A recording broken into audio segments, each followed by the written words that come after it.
It's been a long, long time since this duo has been back in the iRacing announcing booth. Real racing is done for 2021 in Atlanta, Canada. You know what that means. It's time for TCM iRacing. And welcome to the second annual TCM 300 presented by Ryan Kuhn Motorsports here at TCM and on Vidane TV.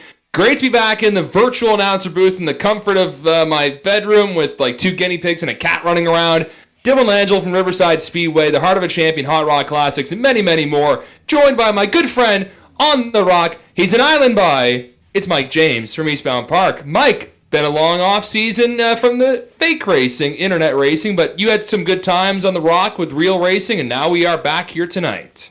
100%, man. It's been an incredible 2021, and being here in Las Vegas, so I guess we're virtually a little bit hammered here to do the TCM 300 here tonight. So we're going to have some fun. We got drivers peppered all over the place through 5 provinces as well as through the United States.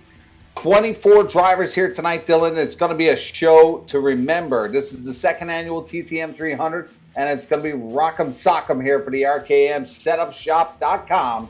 Sponsor the TCM 300 here tonight. Yeah, no kidding, Mike. It's going to be a fun evening. There has been qualifying races all week. About 60 drivers were going for this race, and, you know, some drivers had hard luck in qualifying, weren't able to make it through.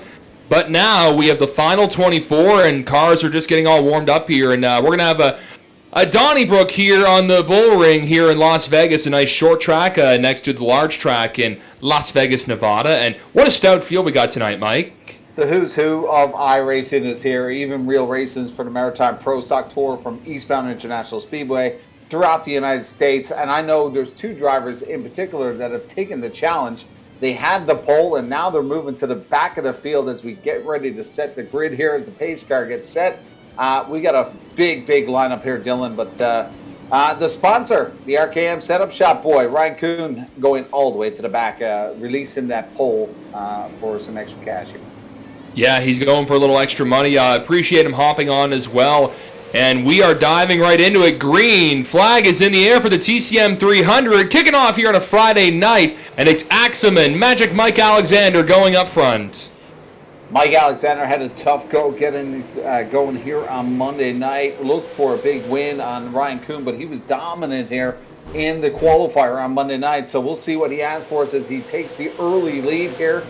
Picking up 4 spots since the beginning of this one. Mike Alexander in the 75, doing a fab job with his partner in crime, Mike Rhino, in that P2. Both of them picking up monster positions on that start of the race. Ones that have lost a bit of momentum here. Thomas Axum losing a couple spots here, as well as Noel Fogier. But Ryan Kuhn already on the move, went to the back of the field, taking the challenge, has already picked up quite a bit of momentum here, and now finds himself in P18 as he tries to come up through the field. Yeah, that's a real good racer racing with the Pro All-Star Series. And you talk about drivers who are great on the real racetrack and great in the virtual world, and want to thank him again for sponsoring this race. And if you want to find out more about RKM Setups and RKM Motorsports, you can go to rkmsetupshop.com, and they'll make sure you're flying like he is right now as the 34 spins out on the track to bring out an early caution here on lap 6. Yeah, I think they were going to try to let that one go as the 34 is going to bring that caution out a little bit early here on lap number 5. But we're going to bring in our good friend Paul, Showtime Strickland. Little beer bong, King Kong, whatever you want to call it. King Kong beer bong. Throw the beer in the bong. Let's go. Paul? Kind of looks like just maybe the 34. Maybe he's doing the bongs down on or he's got the mute on. No, Yeah, I know it's one of those things where technology works really well when you unmute it. When you press the button. When you press the button. But we saw that happen a couple of times Monday and Tuesday night in the qualifying races. Drivers kind of losing the back end of the race car in 3 and 4, and you see Mike Rhino was able to get it collected back up, but for one reason or another, caution flag flew, and we are under caution for the very first time here in the second annual TCM 300.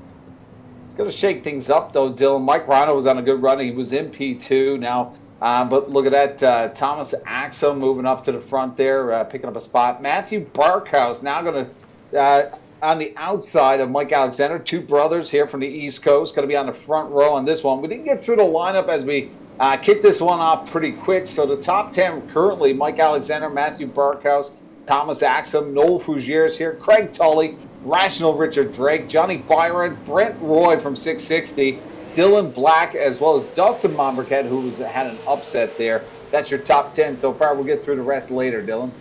Yeah, stout field and some of the heavy hitters we've seen with TCM, and 2 of the guys up front right now in Barkhouse and Mike Alexander. It's 2 guys we always see at the front, and right now we've got a little bit of a pressure point from the number 13 of Thomas Axum, that beautiful 13 cars. We got some great side-by-side racing.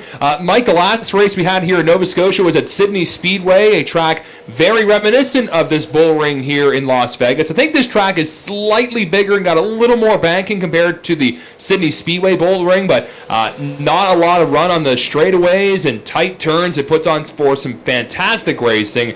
And there we can see on the screen, and want to thank everyone for tuning in on Vidane TV and Tim's Corner Motorsports on Facebook and YouTube. Spending your Friday night with us. We appreciate it, certainly. And we always have fun with the Wednesday night TCM live shows. And there's the 141, a guy who we featured a couple of times. Been really good in iRacing. Didn't get out to the track at Scotia Speed World this year in 21. That's Rational Richard Drake. But, man, he is one of the best in the Maritimes in iRacing. In fact, he is a winner of the All-Star Showcase, too. And there's Noel Fougieres, the anthem singer. I hung out with him a few times at Riverside this year. A.K.A. Bubbles. Fougieres losing a couple of spots since the start of this one.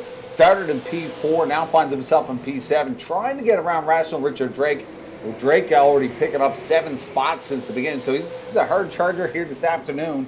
But what a wild field we have here. We're seeing a bit of early side-by-side racing, but a lot of single file right now as they start to flare out and tick off some laps here. 15 completed of 300. It'll be interesting to see if we'll see some green flag pit stops and what strategies these drivers have here tonight in Las Vegas for the long run or the short run. What was the setup strategy coming into this one? But great to see this side-by-side action between the 33 and the 37 right now. That's about mid-pack there as they get it going here. Brett Suggs, who took the challenge all the way to the back, trying to hold off that 37. Yeah, and Brett Suggs has the numbers on the quarter panel, so a little different. Kind of looks like a NASCAR Pinty's car. They have the numbers on the back end there. It's lap 18 of the TCM 300, presented again by our good friend Ryan Kuhn Motorsports and their whole iRacing setup. And he was one of the only guys to take the pole challenge. He started at the front. He decided to go to the back here, and he's going to be chiseling his way through this field. There's Ryan Kuhn at the bull ring. Big thanks again to him for sponsoring this race, and you can see their iRacing business there to get a little bit more. Fun Friday night here. I know some places in Nova Scotia, they're prepping for a snowstorm, Mike James, and we're here at the virtual Las Vegas Motor Speedways. We can see Axum getting some pressure now from Magic Mike Alexander. No chance of snow here in Las Vegas, at least virtually, but we could see a flurry of action, if you will. Well, get the snow blowers out and get the sleds out. It's that time of year, but that also means that we're going to be in the booth here quite often here throughout the week with our good friends here at Vidane TV and TCM on a lot of these special events. So this is kind of like the prequel of the start of this big season that we're going to have here in 2021 and 2022. So, but I'm just taking a peek here at our sponsor here, doing a fab job, trying to come from the back. Ryan Kuhn picking up a couple of spots here, find himself in P16, but I don't know, Dylan, if I would have took that challenge with the field that is there. Like you said earlier on, 60 drivers vying for this, only 24 qualifying. They had the LCQ last night, and, you know, that's a tough field to try to come up Oh, with. Kenny Jr., Kenny McKenzie Jr. down to pit road right now. Tough break for Kenny Jr. Had some great success in the Sportsman division this summer and looking to make some pro stock races next year here in the Maritimes. He's already into pit road on lap 25. So plenty of big wreck. We got a wadded up a field, and look at boy. that. Brett Suggs is involved. He's now navigating through, but we're going to need some Back to the Future Paul Strickland Jr. Take us back, Doc. Yeah, I got a little bit of a Kong Beer Bong instant replay. These guys wanted to be the life of the party. That's all that is. We're going to take a look at the 53 car here. You can see Brett Boy in the 6. Everybody likes the party. You can see, again, coming out of turn number 4, loses the back end of the race car, kind of slams into multiple cars here. The 34 of Mike Rhino getting on by. You can see Brett Suggs in the 33 car, beautiful paint scheme. Getting by, had a little bit of a bumper car action going on there. And you can see the leader of the number 13 car coming on through. So these guys all able to stay on the lead lap. Going to be able to bang out some of the fenders down on pit road. And speaking of pit road, we've got a very special... well, he sure is special. A special pit road reporter, Brendan Campbell, joining us in the booth here. Wow, pit road reporter. I wouldn't even say I'm good enough at that, but I thought I'd come and give a hand to you boys tonight. I had nothing better to do. Hey, Brandon, you're half Newfoundlander. Do you like the party? Yeah. We'll keep it PG-13. I can't tell too many stories, but I don't shy away from a good party.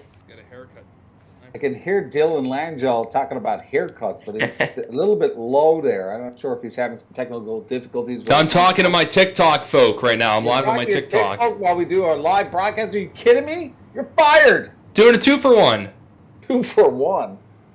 Hell's going on? We're talking about double the pay, eh? What's that now? You're getting a haircut? No, I got one earlier, just in time for the show. Okay. Well, next time. Dylan, you know it's not live. They can't see your face, right? They can on my TikTok. The Dylan Langell on TikTok. We're live. Are you TikToking while you do the live broadcast? Yeah, I got my phone set up here. Paul, you on the TikTok? Paul's not even on the mic. Thanks. Paul's not talking. But we're having some fun here, whether it's on TikTok or on TCM and Vidane TV. Let's and check right in now, with some Brian. of our fans, Dylan. What's that now? Let's check in with some of our fans. Who do you cheer them for and stuff? You're our social media magnet. You want me to look? Yeah. I can take a look here. I know I saw a little earlier in the comment section on the TCM feed that Kenny Sr. was cheering on his boy Kenny Jr., but we already saw him go to pit road a little earlier. So, and that was right before that big caution there. So we're getting ready to refire out. We'll check social media in a little bit here at the TCM 300, brought to you by RKM Setup Shop and RKM Motorsports. Ryan Kuhn. Okay, here we go. That's Brian Axum in the 13. What a restart he gets there. 75 right behind him, Mike Alexander. Green flag back in the air. Look at that battle for P3 to 5. Craig Tully pressured to the outside, but it opens the door. The 141 Rational Richard Drake hops on it here and now gets into that position, trying to get up on the back bumper of Craig Tully in the 5. So wild start there to get things going here on lap number 32. But it's all Thomas Axum outside with Mike Alexander and Barkhouse in the chase in the top 3. Yeah, they're all kind of spread out here, kind of like butter here at the Las Vegas Motor Speedway. Craig Tully, another guy who's been very solid in these TCMI races. Though we've got some Rock'em Sock'em Racing further back, and that's going to bring in our third caution here at the Bull Ring in Las Vegas, and we'll have to get a replay. I saw a few cars scattered all over the place there. It looked like in turn 1 and 2. You started talking about butter. I can't believe it's not butter. Isn't that like a margarine? Let's bring Paul in. Kong Beer Bong. Have a beer. Boom.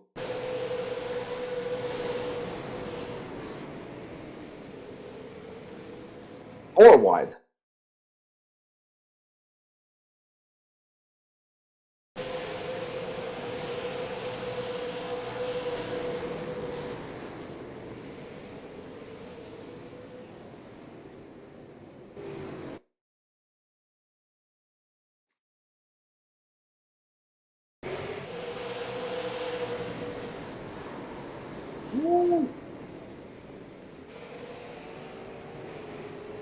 Kuhn. Ryan Kuhn almost got into that. The 72 coming away clean on that one. Now finds himself, I believe, in the 12th position. So starting to move up through the field. But unfortunately for the 6th, Brent Roy taking. There's that beautiful Mark Martin paint scheme. Is that Brent Roy we were hearing? Wasn't he saying he was going to drive? Yeah. A Mark Martin paint scheme? Drag him in. Let's talk to him. Bring him in. What's going on, Brent? Oh, just out here playing ping pong. You got slide jobs? Man, not on purpose. Holy frig. You guys are a little aggressive for lap 30 of 300, but man, long way to go. Beautiful paint scheme there. Throwback to Mark Martin. Take us through. You looking for the short run or long runs? It's starting to look like short runs here. I tell you what, I'm looking for any sort of run that doesn't end up with me sitting backwards. But we'll see. We'll see if we can get a run of 50 or 60 laps here. These guys are good. We just need to kind of settle in and get a groove. Try to make it 3 wide on the outside. Pick up a few spots here on this. Okay, I'll get right on that. Well, that's Brent Roy. Dylan, wild night here. 38 laps completed. We are back to green flag as they fire here. Thomas Axum doing a fab job out front. Massive jump there on Mike Alexander. Got a couple of carlets as Mike starts to reel him in, and then we see our top 3.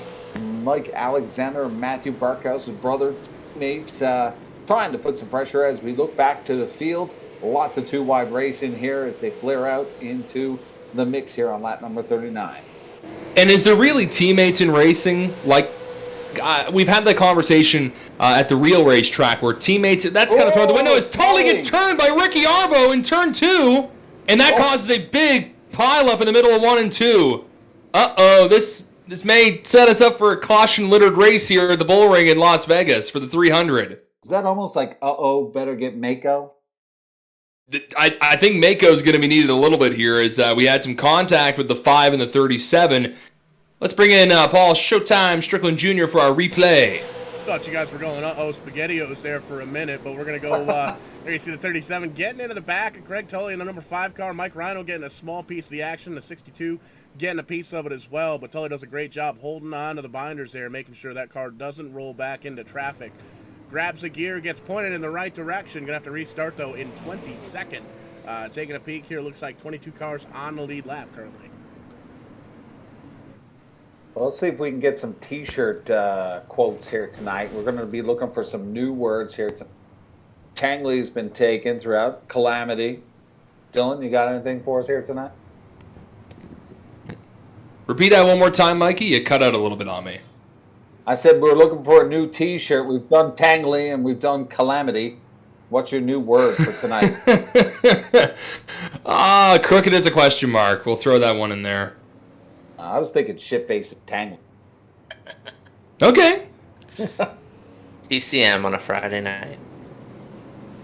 We got to have Keep the Hammer Down shirts. Hey, what they play on the local radio station, you're a disc jockey. I think I can get away with it. Man, well, we can throw in a couple country songs there.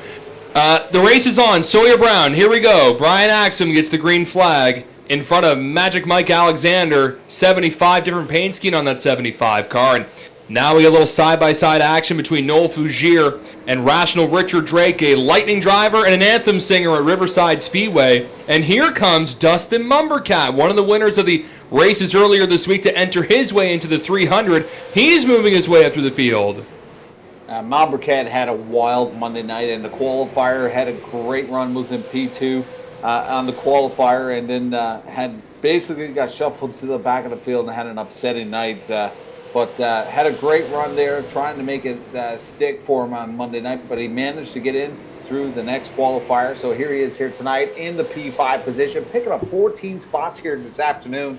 Dylan, that's a huge, he is the hard charger of the evening right now. Dustin Mumbercat, 14 spots since the start as we take a peek at him as he creeps up on that 36 of Noel Fougier. He's getting there. One fast son of a gun right now, early. Lap 48 of 300 here at the Tim's Corner Motorsports 300. Again, brought to you by Ryan Kuhn Motorsports. And you can see drivers are trying to get in there a little tighter than others, really laying the hammer down, if you will, and waiting to try and use those brakes. And you want to try and save your equipment here at a short track because you can tear up the tires, you can tear up the brake pads, and by the end, you're going to have nothing left. You're going to be like driving on ice, and it's just going to be a terrible time. When you start talking about tires, freaks into it. Just put my winter tires on. Tires. Tires. Well, we're 1/6 of the way, Dylan, so that means we are 1/6 of our life is over. That was good math. Oh, that's great. That's great. Another peak just then of Dustin Mombercat. Lots of pressure behind the 36 of Noel Fougere. Brandon, you've been out with these cats. You got a favorite here tonight? I don't know. I'll probably make a lot of people mad, but Thomas Axum's one of my good buddies. I wouldn't mind seeing him win this. Dustin Mombercat, Ryan Kuhn, Kenny McKenzie. I mean, well, Kenny McKenzie's out of the race, it says, so I'm not going to pick him, but I mean, Axum, Mombercat, and Kuhn are three of my good buddies, so I wouldn't mind if one of them won it. Go, Dylan. You got a pick here tonight? Any fan favorites? Oh, man. You know, I can't have bias if I'm an announcer. I just want to see a good race. I don't want to see a big wreck fest at the end. I don't want to see a big wreck fest. I want to see a nice race. I don't want to see a wreck fest at the end. I just want to see a nice finish to give for these fans here watching on the internet tonight and have some fun as we can see some of the some action, some comers and goers, and Fitzpatrick getting shoved up the track a little bit. Right now we're focusing on the number 90 car at the moment, and that's Craig Kenny working his way through the field. Well, you got to have a driver, Dylan, so I'm going to come back to you. You got to pick one, but I'm going to go with Nick Codner, the 54, the young gun from Newfoundland, picking up 12 spots here. Got into the LCQ last night, made it in here. He had a really fast times there at the beginning of the night. Was in the top 3 in time, so interested to see what the young gun has for us. The 54, keep an eye on him. Nick Codner, also a very young gun, came out of our Bandolier Series from the National Speedway. Wicked kid. So we'll see what it has as we take a peek there at the white and black 54. Nicholas Codner doing a great job. Lurking, and there he goes, a little tap actually. We got to spin here. Got to spin here, Mike. Hold on to it. He's barely hanging on to it. He's somehow able to keep it straight, and we keep green flag racing, but I don't know for how much longer because that car is all over the place right now. You see Mike Rhino chiseling under John Byron right now. John not having a good go at the moment, falling back a little bit. Thomas Axum is still your leader in that 13 with Magic Mike Alexander not far behind him. His brother Matt Barkhouse in third.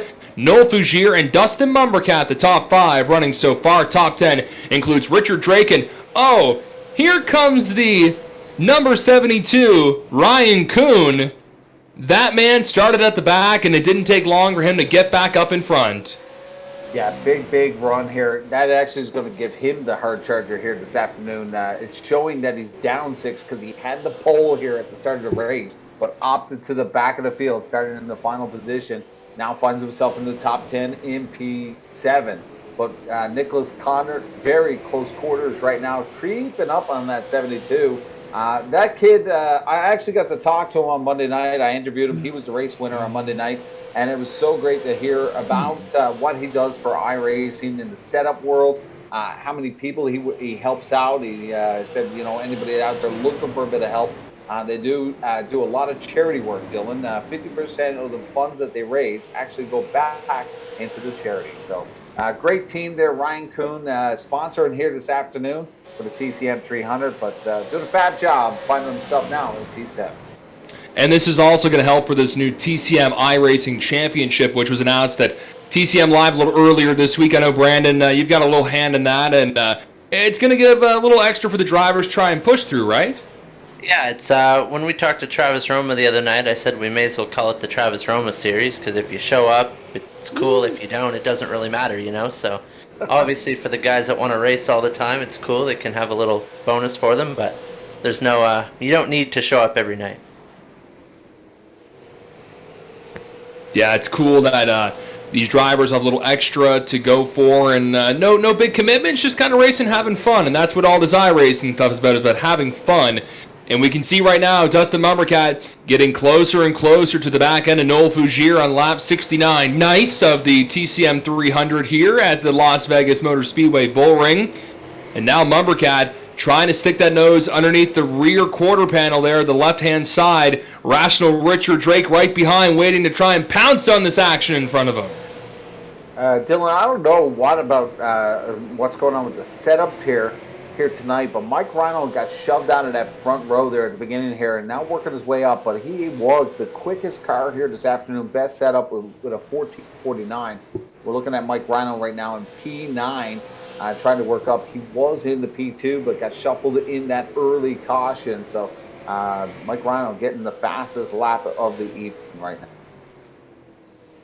I'll steal Dylan's thunder for a second, but every setup that the drivers are using is actually an RKM built setup. So the iRacing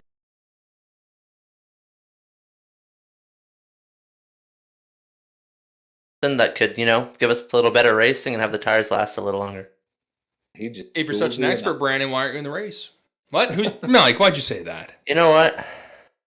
Whatever. No, we appreciate you being here for our kind of a guest analyst where you do iRacing. You get behind the wheel occasionally, and you try getting in the here, as we can see. A little bit of lap traffic now for Matt Barkhouse in that 15 to try and split the field here. Oh, no, he knows a little bit better to hold off and not push it too hard. And that can be a tough thing here on these short tracks where there's just not a lot of room. And now, look, Noel Fougier is all over the back end again of the 15 as he's trying to get around the 62 car. Campbell, on Monday night, you had a great run there for a while. You were one of my picks, actually. Take us through the bull ring with this setup. You were talking earlier about what Kuhn has put together for here tonight. You know what? The setup actually it's almost perfect. You can get through the corners, you can get on the gas, and I was running 5th place, and this track's just so small, right? Every inch somebody. Oh, and you guys can cut me off because we have a caution. Let's bring him back in. A little bit of a spin. Beer bong instant replay action. Gonna have to find out where exactly that incident was here, and we'll back up to Kong Beer Bong instant replay, and that's the glory of live TV. And well, there's the incident right there as we look at it a little bit in reverse. And it looks like it might have had a little something to do with some lap traffic, but we'll take a peek at it here, change the camera angle so we can get a little closer view, and there you can see the 15 car of Barkhouse, Fougier right in behind him, and the 62 car is there. A couple of cars going for the same piece of real estate, and well, in the simulator and in real life, unfortunately, it doesn't work. You can't put two things in the same spot and occupy that spot. So we'll see it one more time here, right in front of the 16 of Dustin Mumbercat, and the 141 of Rational Richard Drake having a good solid run up in the top 10. You see the 72 barely squeaking on by Ryan Kuhn, tonight's sponsor, and everybody able to drive away. A little bit of heavy damage there on the 62 car, but still able to continue on going through the rest of the race. Dylan, one driver we haven't talked about all night because I guess something happened with the server for Ryan Messer. The one that you got to witness a bit of racing from Ryan Messer in the Maritimes over this 2021 season. Unfortunately, he just made it. Yeah, maybe the internet's not working too great in Harvey, not sure, but Ryan had a pretty good year. A couple of wins under his belt in that number 1 pro stock at Speedway 660 as we see a few cars on pit road right now attending to their vehicles. But yeah, like a mix of these guys have had different success in 2021. Some just stick with the iRacing, some didn't get to the track, unfortunately, for whatever reason. And then we got guys who were stellar in their division, including Tanton Woolridge. He is in 10th right now, a Bando champion at Oysterbed Speedway and Scotia Speed World this year. You talk about a young guy who has been impressing a lot of people. It's that young man right there. Moving up to the Legend Division in 2022. Expect big things from this guy. And not a bad iRacer as well, Mike James. Yeah, he had a fab end of the season. He kind of came out of nowhere last year. He had a lot of help from the Island guys, well, the Island boys. But Tam Woolridge had a great run. He's doing a wicked job here this afternoon, finding himself in P9, picking up 11 spots. But looking at the pit road activity, we see Matthew Barkhouse down there now in pit road.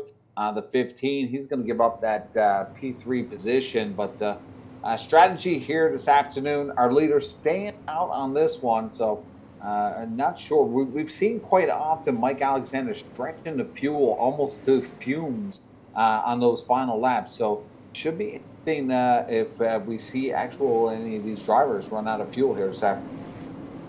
Could happen. It's happened many times. I want to give a shout out to Joe Harry and the whole Lake Dowsett Motor Speedway crew. He's watching down in Yarmouth Way, so appreciate Joe watching. And anyone watching here, I can see Fred Bannister's watching as well. Denver Matchett's watching. Why isn't he here in the announcer booth with us? I don't know. The green flag back in the air, and another good start there from Thomas Axum in the number 13. Mike Alexander, well, he had an okay start. Richard Drake is up the track and just can't seem to get on the bottom. And now Ryan Kuhn has moved up to P4 as everyone's trying to scramble for position on track right now, trying to get on that bottom lane because that middle lane, it just hasn't developed quite yet. If you're out there, you're in outer space basically. You're basically on the Las Vegas Strip. You've got no chance of getting back down there unless you really elbow your way or you fall back a bit. Still plenty of racing left in this one. 86 completed of 300.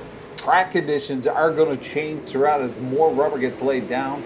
But bit of a shake-up here so far. Dustin Monbriquet finds himself in a P3 position, picking up 16 spots since the beginning of this one. That's the man on the move, and what a run he had on Monday there for a little bit, but unfortunately did not work out with him, like I said earlier. But Ryan Kuhn is the story right now, starting from the back of the pack, finding himself now inside the window of the top 5, 4th place currently.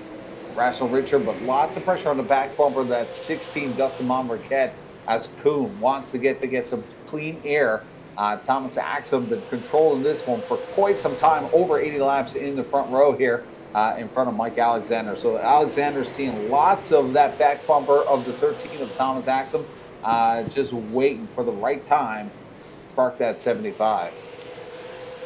Yeah, it's all in his back mirror. Just kind of looking through the comments here on the TCM feed. Kenny McKenzie Jr. says had a couple of internet problems, so unfortunately was blinking a little bit, and with that, that's where I think you may get the boot. I think that's what Kenny is saying here. So maybe some internet issues for Kenny. Tough break there in the number 85. So 2 cars out of the race so far. Only 24 starting, 22 left on track with a few laps down here. It's all behind Thomas Axum in that 13 and Mike Alexander in the 75, Dustin Mumbercat, Ryan Kuhn, Richard Drake, Mike Rhino, Brett Suggs. How about Newfoundland's Nick Codner there, Mikey James, up to 8th.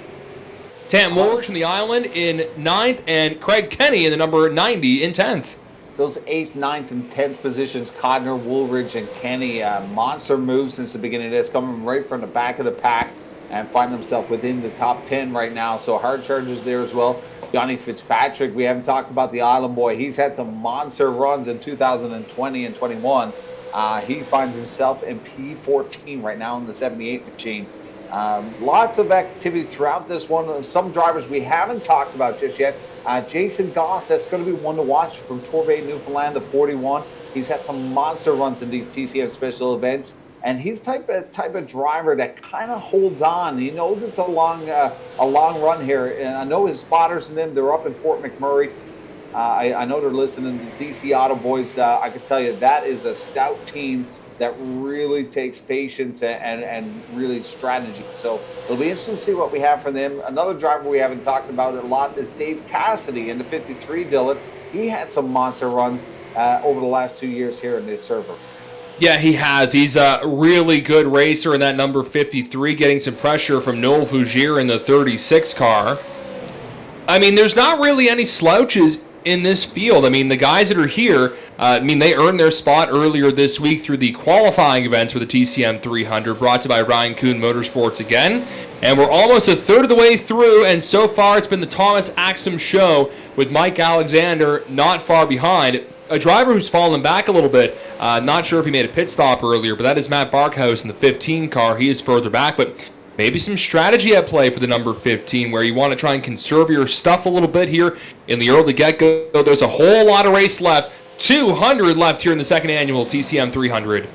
A monster amount of time left in this one. Like I said earlier when I was talking about the 41 of Goss, some of these guys that are pretty much laid relaxed back there, saving up the machine. They know that we're going to probably see some green flag pit stops here. There's going to be some shakeups here in the lineup. We may see at some point a guy or a girl that's in 15, 16 place all of a sudden find himself up in the top 5. So we'll see how this one plays out. You talked about earlier about the 24 drivers qualifying here, and that's what really sucks for Kenny McKenzie and Ryan Messer if that was internet issues.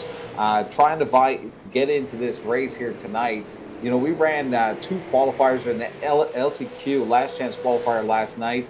So many different great drivers. This is pretty much almost like one of these TCM All-Star races. Lap 104 of 300 here in Las Vegas. Viva Las Vegas! And someone's going to be celebrating with a little extra money. I believe a little trophy's also on the line, but all that money can go a long way. Buy a couple of wobbly pops, or, you know, you can do responsible things like get winter tires or pay your taxes or take out your lovely wife for a nice dinner or something. But a little bit of money on the line, and again, courtesy of RKM, Ryan Kuhn Motorsports, RKM, and of course, Tim doing this as well. Tim Terry, got to thank him for giving us the opportunity to have some fun, Mike. And, you know, it was a lot of fun doing this. I mean, we're still in the midst of the pandemic, but it was a lot of fun in 2020 and earlier in 2021. And we're going to have a little fun here in the winter months of 21 and 22. I don't even know what year it is. Who's wearing pants right now? One thing we haven't gotten to do is do a live show together, and hopefully in 2022, is it? That's coming up. Maybe we get some travel up away, or maybe you guys come down. We're going to have a 6 caution. Just going to bring out our good friend Showtime Paul Strickland, take us back, as it looks like it could be possibly the Black Knight. The Black Knight, Dylan Black, in the number 71 car. It would be a 71 if the numbers weren't black on black, but it looks like he and Craig Tully found themselves. You see right in front of Matthew Barkhouse as well. Had a pit stop on one of those cautions. Doesn't look like the fresher tires has really done that 15 car justice, but here we can take a peek here, focus in on that all-black race car. You see the 57 kind of gets into the back of the 5 just a little bit. Matthew Barkhouse gets a big piece of it. The 71, he gets a piece of it as well. And you see Dave Cassidy getting on around in that 53 car without any kind of contact there. So good news for him and good news for everybody else, but a little bit of bent-up sheet metal here in the about the middle of the pack, and pit stops are taking off in a big way. Brandon, you're down there on pit road. What's going on? You know what, Paul? I'm going to be honest with you. I'm not even in the server, but I can assume these guys are taking tires because we have, I'm pretty sure Tim said 3 sets plus what's on the car, so that gives you 4 sets in total. And, you know, if you do the math, we're on lap 110, so it's probably about time to take a set. Fueling, these cars can take about 180 laps, so if they come in now for fuel, they'll have to pit again, so we'll have to wait and see what they do.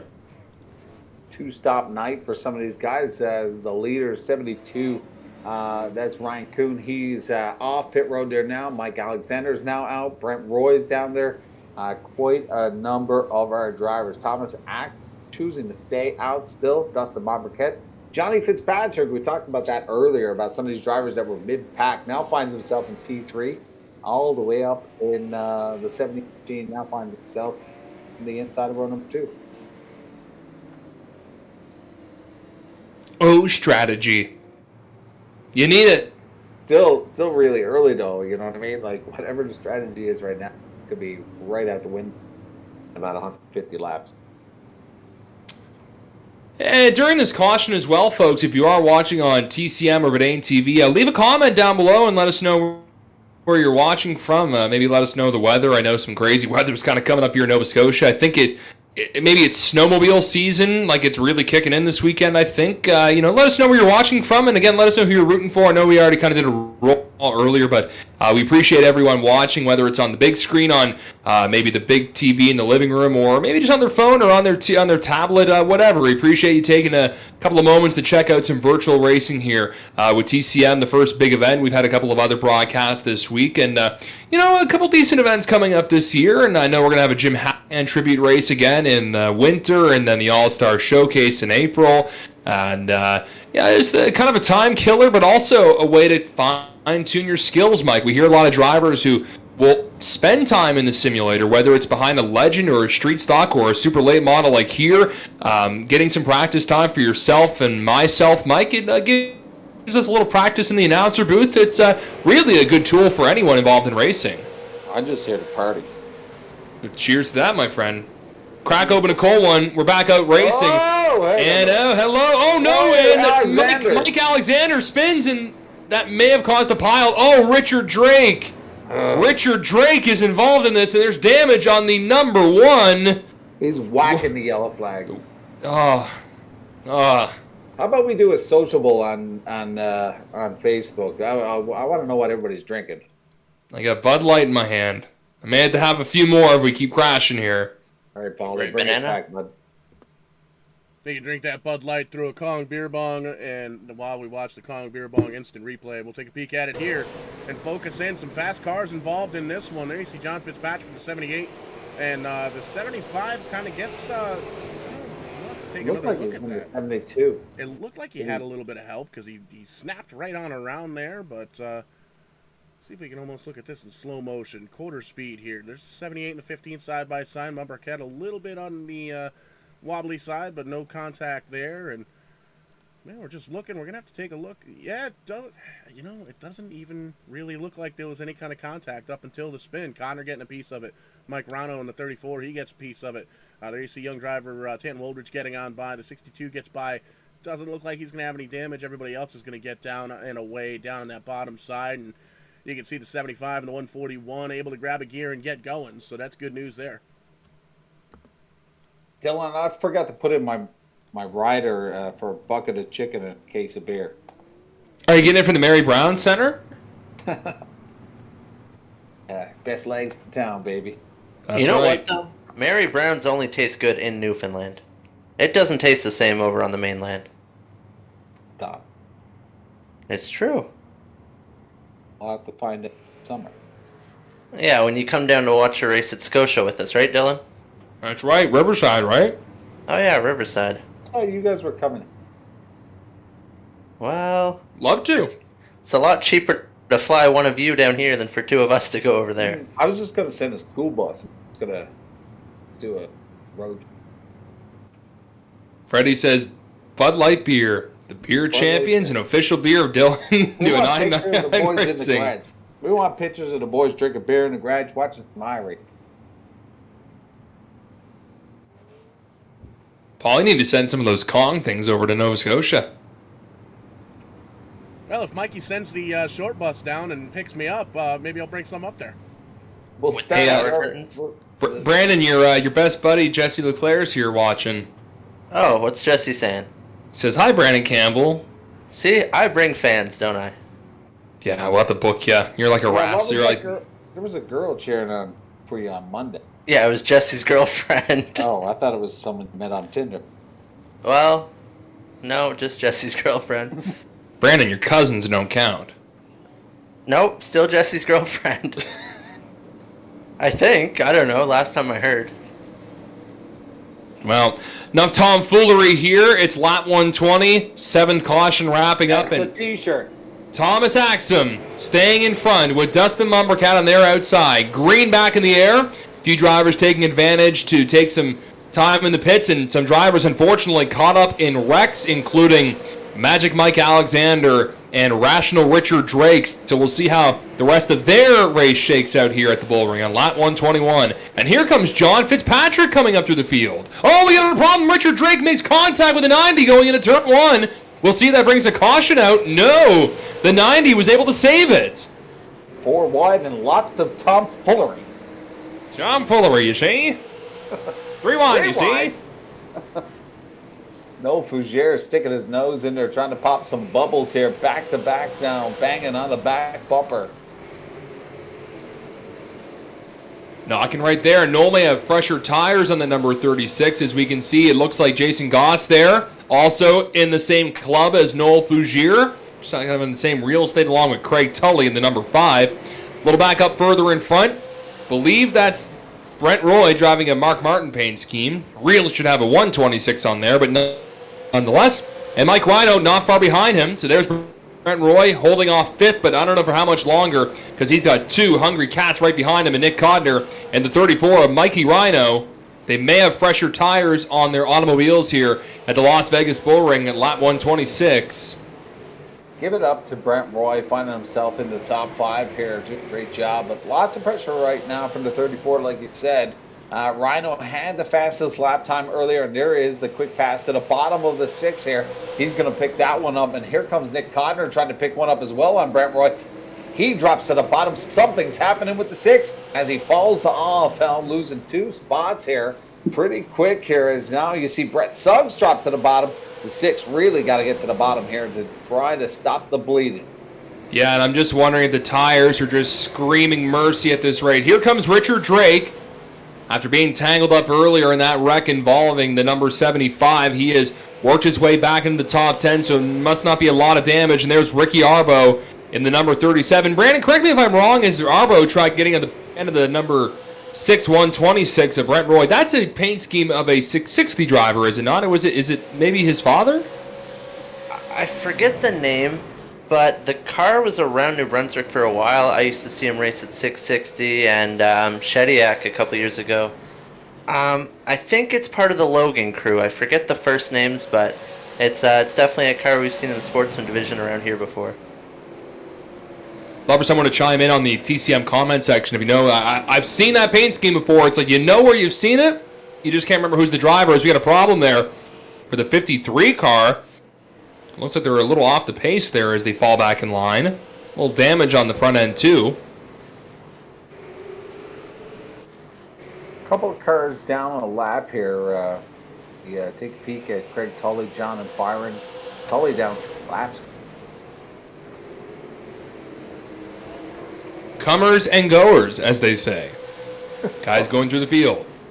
Another great t-shirt. We need it. Mark it down. Get your goal. We can see all the front end damage on the 15 is not hurting the performance of Matt Barkhouse at the moment. He is about a car length behind the number 13 of Thomas Axum. You can just see bowling shoe ugly that 15 car is up in front, but that is still speedy like Speedy Gonzalez right now trying to catch up to the 13. Yeah, a bit of a shake-up on the front right now. Brett Suggs now finding himself in P6, doing a great job. Nicky Codner on the top 5. Rhino doing a wicked job here, now finding way back to the front earlier on. That first caution, big upset for Mike Rhino, finding himself all the way to the back, managing to find himself now inside the window of the top 5. So taking a peek right now, Noel Fougere in the 36, finding himself in P11 as he works the back of the 37 of Ricky Arbo. And again, there's still lots of time. We're coming up to the halfway point of the TCM 300, the second annual TCM 300, brought to you by Ryan Kuhn Motorsports again. And you can go to Ryan's website to find some iRacing setups and improve your iRacing experience on the server. I wonder if iRacing will end up in the... Maybe. I don't know. First time I tried that headset, actually, this past week. It's actually quite incredible to get into virtual reality. Some of these drivers here, such as Brett Suggs, using the headsets here and really getting into the iRacing server. But I did try out Google Earth. Arbo turns Brent Roy in front of the field. It was like a bang, bang, back. 8th car. Bang, bang, caution. Bang, bang, bang. Bang, bang, that's a new shirt. Big bada boom. The 6 car pointed in the wrong direction. Brent finding trouble once again here at the bull ring. Going to bring out a Kong Beer Bong instant replay, but had himself just a little bit of a help, a little bit of a shovsky there, a little bit of a push from the number 37 of Ricky Arbo. And we'll take a look at the Kong Beer Bong instant replay and show you exactly what happened. Almost saw it happen live. You can see a little bit too hot to trot in there, a little bang bang, and the 6 car pointed in the wrong direction. But luckily, that 6 shooter didn't hit anybody. Not a bang, a bang bang. Little double Bang, bang. Black. 8th caution, pretty busy here. We get close to the halfway point. Hasn't been many long green flag stretches. Here comes the leader, Thomas Axum, down the pit road. And the number 16 of, looks like Mumbercat. Dylan, this is one of those times where we talked about teammates in racing, and Thomas Axum and Dustin Mumbercat are actually teammates, so I assume they're following the same strategy. I know Ryan Kuhn was involved in a caution a bit earlier, so he had to go to the back, but I assume these 3 guys are going to try to stay on the same strategy. And he's also down pit road. Are they all Ontarians? No, Ryan Kuhn. Oh, right. No, is New Ryan's England. passed. He's New England. Yeah, He's passed. he races Sorry, the my Pass mistake. Tour. Thomas Axum was from that area. I think he lives in North Carolina now. And Dustin is from Ontario. So that turns the lead over to Matt Barkhouse from Dartmouth, Nova Scotia, the dark side. Magic Mike Rhino, Mr. Mike Rhino in the 34. Lining up behind him second. Newfoundland's Nick Codner in third. North Carolina's Brett Suggs in fourth. I believe down Liverpool way now for the 141 of Richard Drake. Hanniganish's Noel Fougier in the number 36 and 6th. Mike Alexander back up to 7th. Dylan Black in the 71 car, an all-black car there. PEI's Tanton Woolridge and the 84 car of Hoffert up in the 10th position. We should get Atlantic Lottery to do a poll star on this or whatever so we can wager money on this race. You still haven't given me a winner yet, Dylan. Okay, I'll give you a winner. You're cheating because you're getting to the halfway. No, there's still lots of time. I'm going to say Brett Suggs. I got a feeling Brett, he knows what he's doing. He's able to hold back and really conserve his equipment. I think that 33 is going to go to victory lane this evening. See, I like Suggs, but Suggs is such a gentleman. He doesn't throw the bumper there a lot. You know what? I've seen quite often him find himself in P2 just without that aggression. So I like the pick. But with this stout field, I think we're going to have to be a little bit aggressive at the last 5. Got to give a few more shout-outs here. Got to thank BJ Gillespie for the beer koozie I have right now, and also the Bud Lights that our good buddy Ashton at Wingnut Productions left in our hotel room, right, Brandon?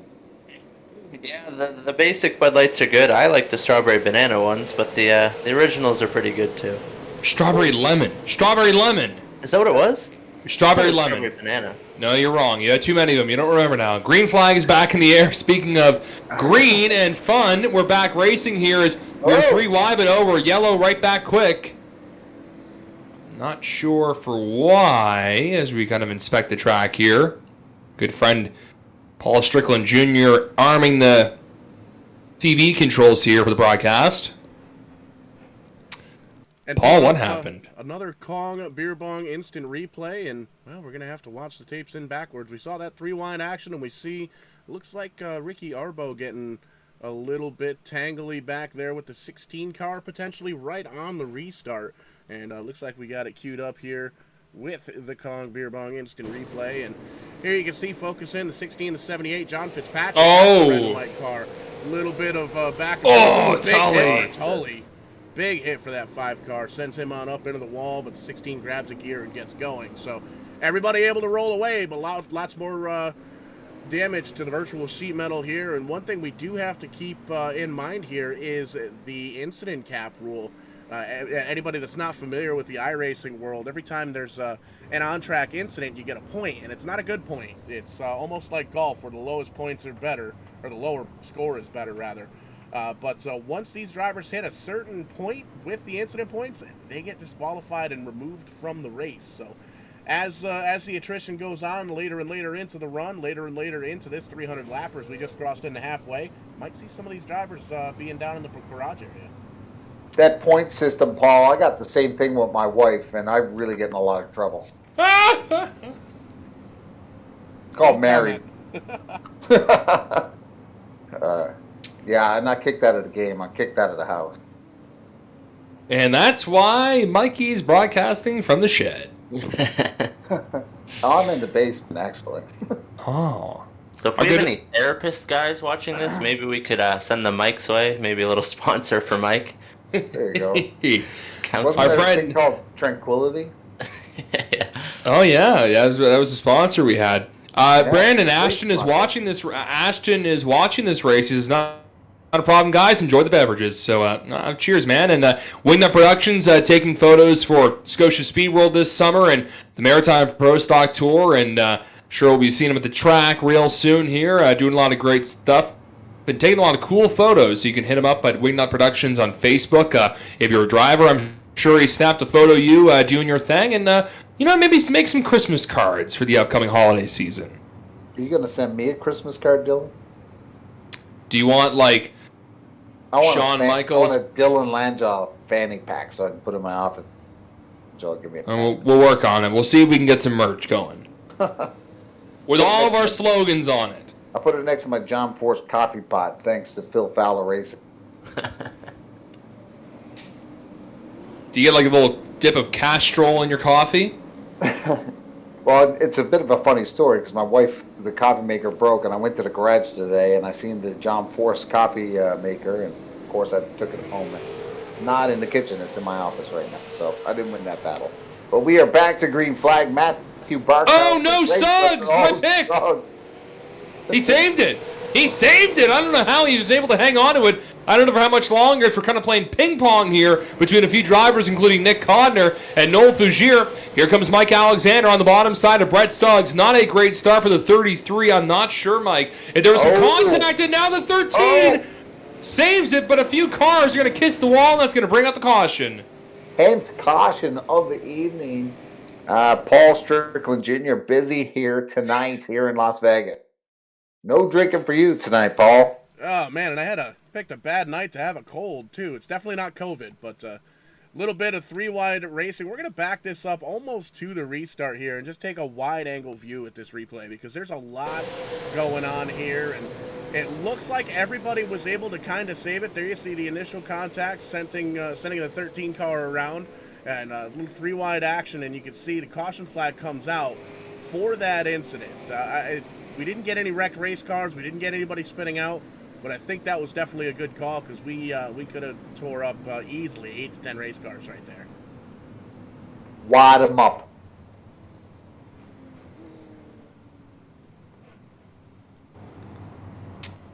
So Ashton from Wingnut Productions wrote, "Can't wait to get back to the track. Missing it already. We can do everything from canvases to Christmas cards. I mean, we did get a great shot of yours truly this summer. That did happen at Riverside a couple times." Riverside? We've got our good buddy Tim here. What's going on, Tim? Trying to give these guys street of green, and for some reason the sim won't let it happen. But how are you guys doing tonight? Hammered. For some reason, that doesn't surprise me. We're talking photo shoots. It's Dylan's Vegas. talking about his appearance. I see Ashton's in the chat. Want to say hi to Ashton and Wingnut. I see you're talking about your appearance. Brandon's up here talking about his car that won't start. I don't know. And Mike's hammered and Paul's being Paul. I hope you guys are having fun as much as we are. This different pitch strategies, this is where everything gets a little bit exciting. So, Brandon, what do you think of this race so far? I think the flagman's getting a lot of recognition and a good workout, but still 140 to go, so not much.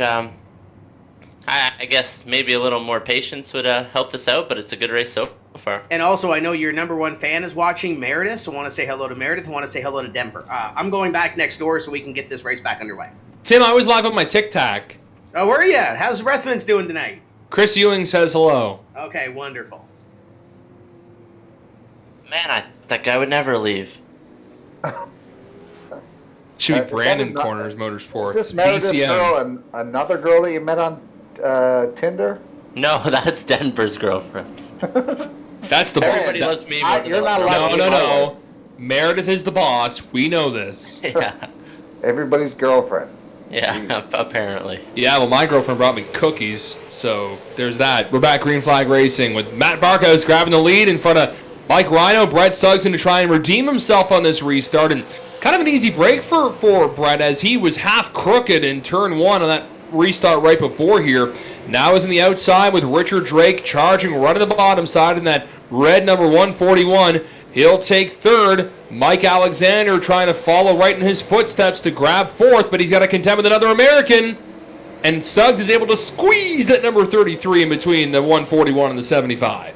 Yeah, he really jammed it down there on the bottom there. Seeing the run come from the 75 of Mike Alexander, but being a gentleman, letting the 141 take that position, but didn't want to stay up there too long. Here at the bull ring, you don't want to be on the outside too long. You can lose quite a few positions, especially if the inside kind of tandem each other and start getting close up on the back bumpers. But here we see the 78 of Johnny Fitzpatrick getting bent out of shape, but maintains composure.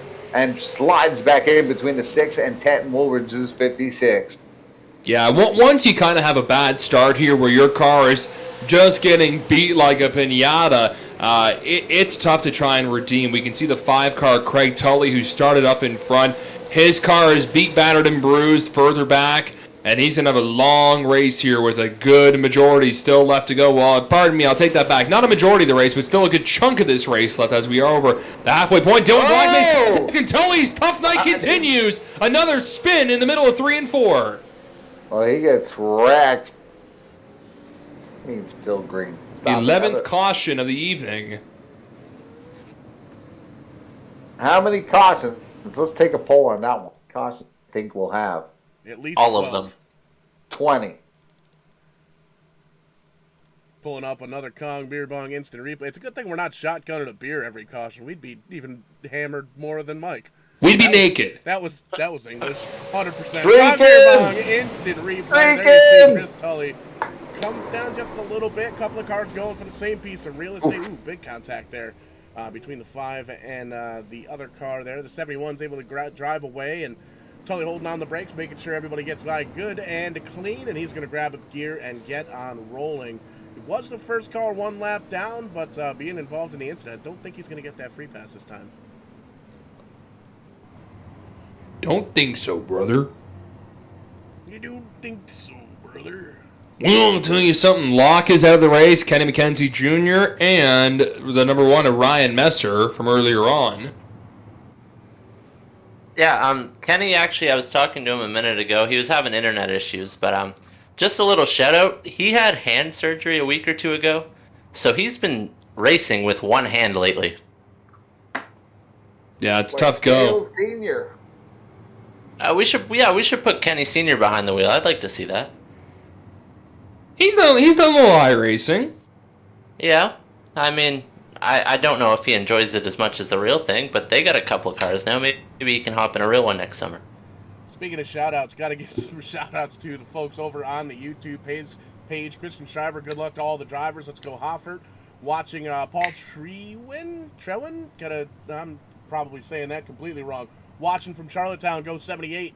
Shane S. I'm going to give you that one. Go Connor, he's going for the 54 car. And Caden Tufts is watching on YouTube.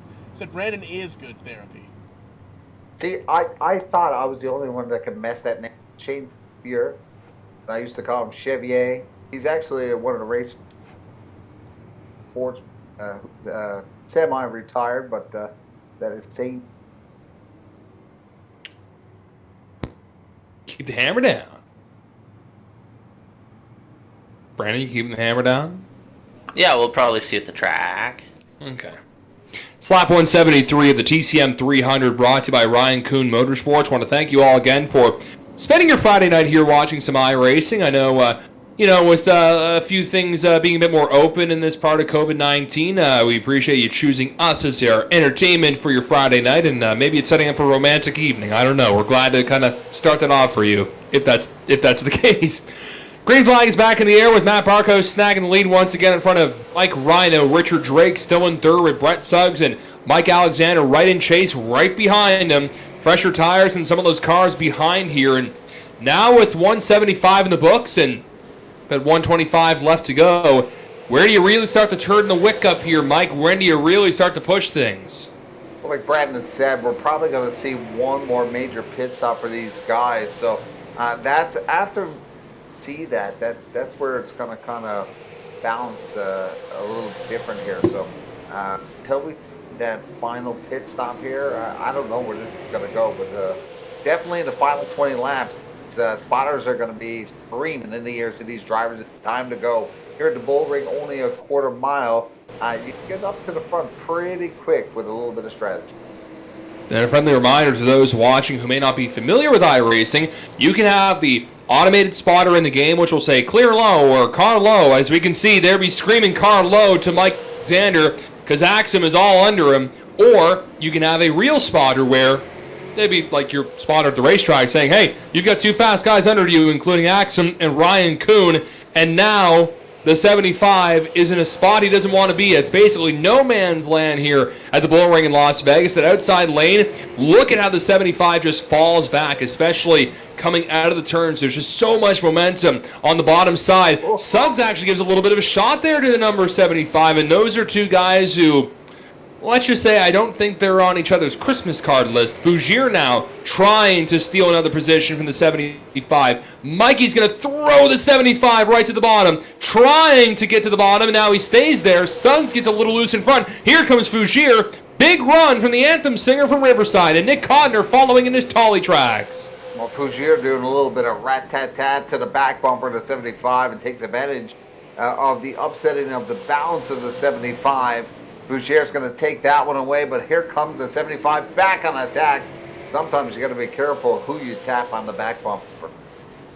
Yeah, it's give and take. If you're going to be the one given, you got to be the one that's going to be able to take it. As we're on board now with Mike Alexander, who is behind right now. Nice graphics. There's Mikey there with his sunglasses from Cole Harbour, Nova Scotia, the home of many champions, including Nate McKinnon and Sidney Crosby.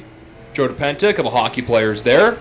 We can see now he is falling back a little bit. He's running 8th on the track. His brother, Matt Barkhouse, still the leader here in the TCM 300 with Mike Rhino in the 34, right in chase with Rational Richard Drake and Thomas Axum there. There's Mike Rhino and another set of glasses on them. Lawrencetown, Nova Scotia. I'm assuming that's the city Lawrencetown. And there's Richard Drake, and he's getting pressure from Thomas Axum in the 13. Thomas Axum and Brandon, you were mentioning teammates there. His teammate, Ryan Kuhn, right behind. Teamwork seems to be working out very well so far for the 13 and 72. They'll clear Rational Richard. Yeah, for sure. And this isn't something Barkhouse wants to see. I think they're the Tuesday night qualifier, Barkhouse chased Axum the entire 100 laps. So I'm sure Barkhouse knows Axum's coming behind him, and we'll see a great battle like we did on Tuesday night. Well, still plenty to go here with 112 to go here as we get close to the 2/3 mark. Pretty calm and easy out in front, but the 13, like I said, hard charge right now. Thomas Axum trying to put some more pressure to the back of the 34. Mike Rhino, a little scrubski on the back of that black bumper, looking for a big spot here and trying to get some clean air as we take a peek to the inside of the 13 of Axum. I like this view right now as we're kind of on the passenger side here in the onboard, and we can see all kinds of Mike Rhino in front of Axum. And you can really see the banking here at the Bull Ring. There's not a lot, but it's enough that it can make a little bit of a difference. Not a giant flat track, as now we're kind of at the Dukes of Hazzard cam here. You can see Mike Rhino is smothering the back of the 15. He wants that clean air. You can just see the cars are a little squirrely. That's the fun thing about iRacing, the simulation of how these cars can really be slipping and sliding, the tires wearing off. We can see Ryan Kuhn in the 72 right behind his teammate Richard Drake staying in line, following his place here with 107 laps to go at the Bull Ring. Still a lot of time left, and Brandon, you were saying you think, as we're going to see a pass here, as the 34 washes way up the track. He's high, wide, and handsome. He may lose 2 positions here. Brandon, you were mentioning you think there's going to be one more pit stop for these guys, right? Yeah, I think they pitted around lap 110. The fuel's good for, between 180 and 200. If this goes green, it'll be closer to 180. If we have a bunch of cautions, they might get the rest of the race. So I know Axum and Kuhn and a few others just pitted, so I assume they're safe, but I think the 15 is going to have to come down for fuel one more time. Some of these battles trying to take it right to the end on fuel, trying to conserve. These guys, just like real life, turning on and off the cars under caution. This is as real as it gets when it comes to pit stops. Talked about earlier, Dylan, you were saying a lot of these drivers have real spotters, not the actual control. As we see the 13 to the rear quarter of the 15, a little aggression now for that lead. But some of these drivers actually have crew chiefs actually taking care of their pit road strategy. And that's just another hand that you can have and another advantage as the 13 lays the bumper on the rear bumper. Oh, he says no. It's a little contact. Matt Barkhouse is able to save it, but the 13 completely bombarded the number 15.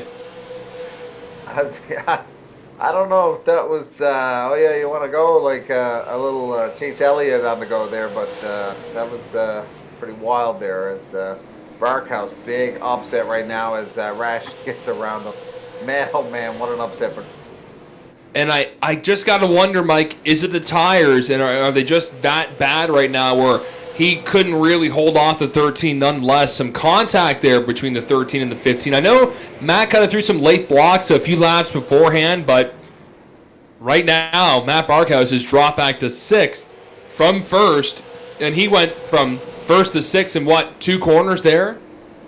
yeah, brutal. Brandon, let's go to a driver perspective on this one. Was Barkhouse trying to clean him out there?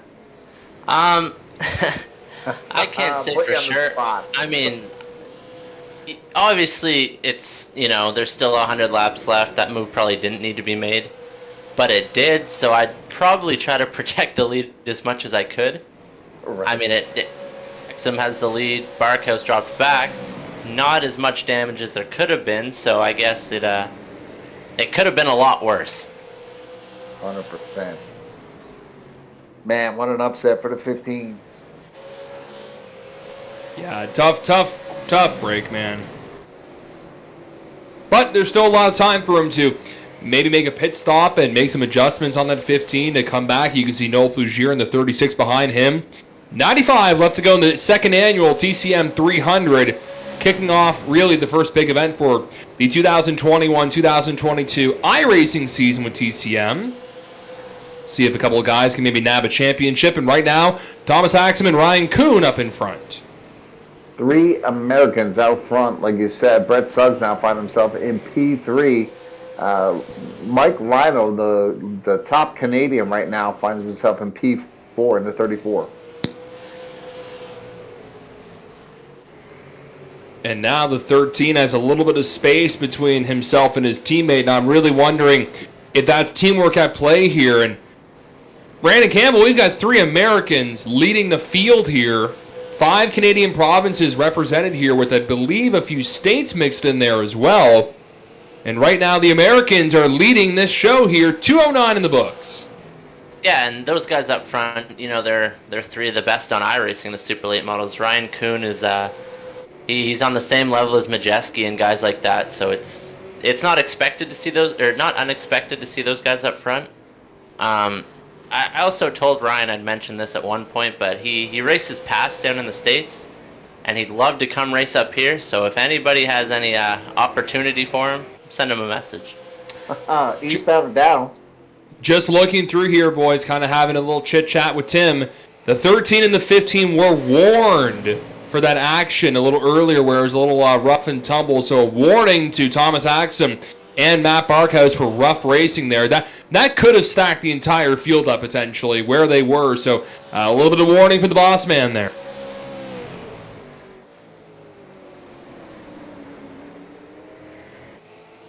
Lap 212 here at the Bull Ring. My pick is in 3rd right now. Mike, where's yours? A little bit further back, but still within the top 10. Nicky Codner, he was a hard charger, picked up 12. Got involved with a little incident earlier. Took up a bit of damage, but I tell you, these folks from DC Auto and that team from Torbay, I got a feeling they're going to have something for us. So still plenty of time. We're still waiting to see who will take that last caution pit stop, or will it happen under green flag situation. So still plenty to go here for my pick. We didn't get one from Paul. Paul Strickland, who do you got here tonight? I'm going to go with the 7 CT car of Corey Casagrande. His car never made it up here, so he's my pick. I always pick Corey Casagrande to win. You just want to say that name. It is a fun name. His family owns Casagrande Builders, which I think is Spanish for big house, but I'm not. Don't quote me. It sounds like taco sauce. Good work. You can see Mike Alexander and Noel Fougier in front of Nick Codner right there trying to tussle for position on track. And Matthew Barkhouse slowly drifting back. He's in 6th still on lap 218. And a long green flag stretch here in the 300 where it was litter cautions. I believe the next one will be caution number 12 or 13 as we're pretty up there right now here. But long green flag stretch for these drivers. Yeah, we've seen a lot of short runs. Oh, there we go. Too soon. The 12th caution is out on this one, so that's going to bring in Paul. And look at that, Brent Roy involved with this one. The 6th had a great start of this one, but forced Brett find out what happened. Yeah, a little bit of bumper car action for the 6th car. He's been playing bumper cars almost all night long. You see John Fitzpatrick, a little hot to trot in that corner, gets into the back of the 6th car, sends him on around, and holds the brakes there to make sure everybody gets by safely. Nobody else made any kind of contact. So that's good news there for the 6th. He's going to have to restart all the way back in 20th, though. Bummer for the 6th. There's the pit road activity. Oh, baby. Here they come. Leader. The 13 and the 72 leaders. Here Yeah, it looks like all the leaders are coming down. They're taking advantage of this. And they would still have 2 extra sets of tires, right? So, I mean, if everyone pits, it's a good time to get some tires and, I guess, run it out till the end. See what Brandon, is your favorite character on Smokey and the Bandit Snowball? I don't know what Smokey and the Bandit is. Oh my god, turn in your race fan card. Is Snowball, because that's what I'm racing right now? No. Snowball is the truck driver. It's the late great Jerry Reed. Snowman. Oh. His name was the Snowman. Oh, Snowman. Frosty? No ball. You pass in your race card. Ah. Ah! Remember he the was a amateur bandit? Do you know what that was all about, that movie? I didn't find out until I was like a lot older. But it was all about beer. beer. Getting With beer it. from the banquet. Texas. They're from Yeah. Texarkana. Yeah, man. Coors Light. Or no, Coors Banquet or something. It was Coors. Give me a Diablo sandwich. They couldn't get Coors in Alabama or something. Could you imagine that? Like, nowadays? Well, I mean, we don't have India beer here in Nova Scotia, or Not that, bad. what is it, Iceberg beer? Iceberg vodka, or? Iceberg beer or Blue Star. Yeah, Black one of those. Although there are some pubs in Halifax that carry new beer. What? Yeah, and same with Ottawa. There's a couple places on the marketplace that actually they imported eggs. We got Bud Light. Wrong. Bud Yeah, we Light. got Bud Light. You look like a Bud Light. Can we recreate Smokey and the Bandit, but like an Atlantic Canadian version? Well, that's basically how Eastbound. Oh, okay. Load it up and truck it. I was going to say it, I just didn't want to mess the words up. Load it up and truck it. Yeah. Wait a minute. I see a wild Tim Terry here in the chat. Officer Tim, how do you do? So far, so good. We're going to have a 74 lap shootout to determine the winner of this. This is coming to 1 to green here. Drivers just came down pit road. Most of them probably used their last set of tires. They had 12 tires total for this race. 6 cars going to get the wave around, and we're going to be back to green. So, boys, this has been fun. Just wanted to hop up here and thank RKM Setup Shop for everything they've done for this week. Of course, Paul and Vidane TV, and you guys are coming out, and everybody that's watching online, thank you guys for being a part of it. We're going to do some road racing next week, but coming back to green here. I thought you were saying we were going to go streaking. That was a good That's time why for him to leave. he streaked out of there pretty damn fast, didn't he? We're going streaking, and the 75 gets off without a hitch here on lap 227. Side by side they come. Suggs to the back bumper trying to make it stick here. But look at this battle up front. Thomas from a little bit of Scrubski from the 13 and the 75, and here comes the 33.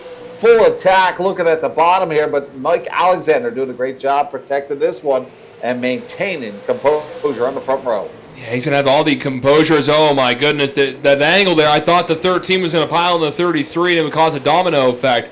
You're out front, Mike Alexander. You've just got to fend off 2 guys who have been consistently good in this race. Brett Suggs and Thomas Axum in that 13. Noel Fougier 4th. Rational Richard in 5th. Mike Rhino battling with Nick Codner for 6th at the moment. Mumbercat In 8th, watching that, John Byron, Ricky Arbo has weaseled their way back to the top 10 in that 37.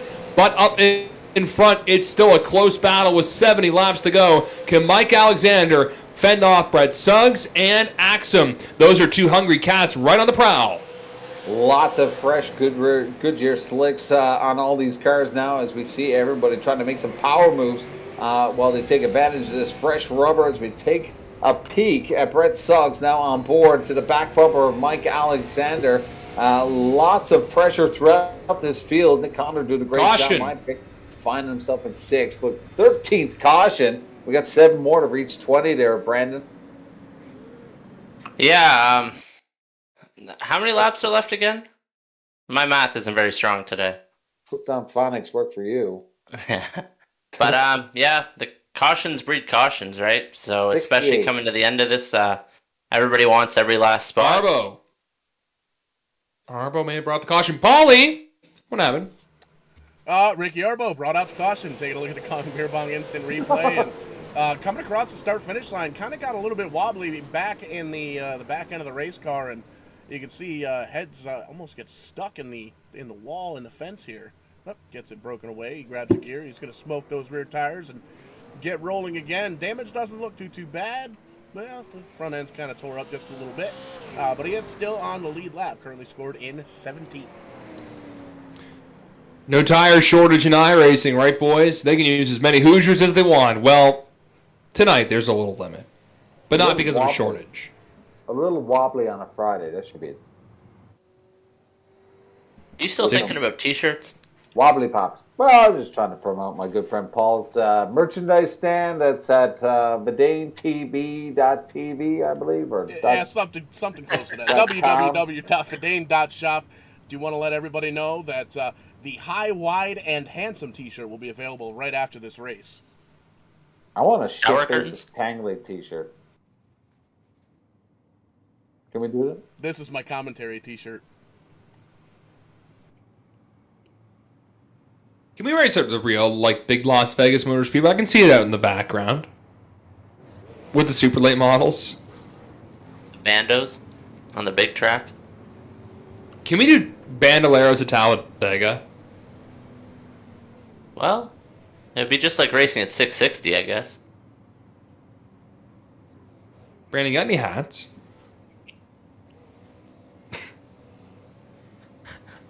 No, I don't actually. I need a car to put the picture of the car on the hat. Oh, okay. A few caution laps winding down here at the TCM 300, brought to you by Ryan Kuhn Motorsports. Thank you again, folks, for sticking with us this evening here. Having some good old fun here on Facebook and YouTube. It's great to be back here in the virtual iRacing world. We wrapped up real racing here in Nova Scotia back in October on the Halloween weekend. So it's been a couple of weekends without racing. I know you guys in Miramichi had a little demo race there last week, but we're back in virtual land here. And Mike Alexander gets the green flag, and he's got to defend that bottom side if he wants a chance at winning this 300. And right now it's side-by-side racing. 2 rows back behind Mike Alexander. Preferred line on the bottom. And now it's Axum underneath. We got a big pile up there in turn 4, and that will draw another caution. 6 more to go to 20. That's the bet here tonight. 20 cautions with 60 to go. Paul, you're back again. That I am, and I already won the bet because I said at least 12 cautions. So we're going to pull up the Kong Beer Bong instant replay. One Mogan, and it looks like Kenny in the 90 car finds himself in the wrong direction. As we back up the tapes here, we'll give it to you as we saw it live, and there you can see a little contact between the 57 and the 90. 90 goes on up the track. Brent Roy involved in another one. You can see Craig Tully getting a piece of it as well, but nobody else involved here. The 90 still on the lead lap. Craig Kenny going to have to restart from 17th.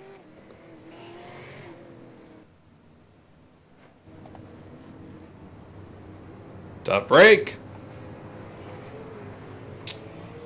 Well, so Mike Alexander. Go ahead, Mikey. Another one of those restarts of Mike Alexander protect him from those two Americans, Thomas Axum and Brett Suggs. But look at that. Nick Codner now finds himself on the outside of row number 2, so he's going to be behind Thomas Axum. Axum's been timing these restarts pretty decent, so a little opportunity for the Torbay native Nick Codner on this one now. 7 spots, the young gun, picking up since the beginning of this one. My pick is in striking distance there, Dylan. Shows mine. The 33 of Brett Suggs there, son. 54 is going to spank him. Who's dropping in here? Hey, Brent Roy's in here. Let's get the in-car perspective from our Parker Klickerman. Unfortunately, he's on pit road. Brent, how goes it? Man, I heard after that last one, holy moly, that was a big hit. Yeah, we have like 7.5 minutes of required repairs on this car here now. We've been bounced around a bunch here tonight, but I think that one finally got us. I was going to warn you that to do this in a PGG format, because you've been banged around pretty busy here tonight. So some choice words have probably been spoken throughout the. Yeah, there's been a couple here, but I see the back green there, so we'll get back to the racing action at hand. All right, get back to the hammer there, and as we see, the 75 once again, guys, has protected that lead, and look at that.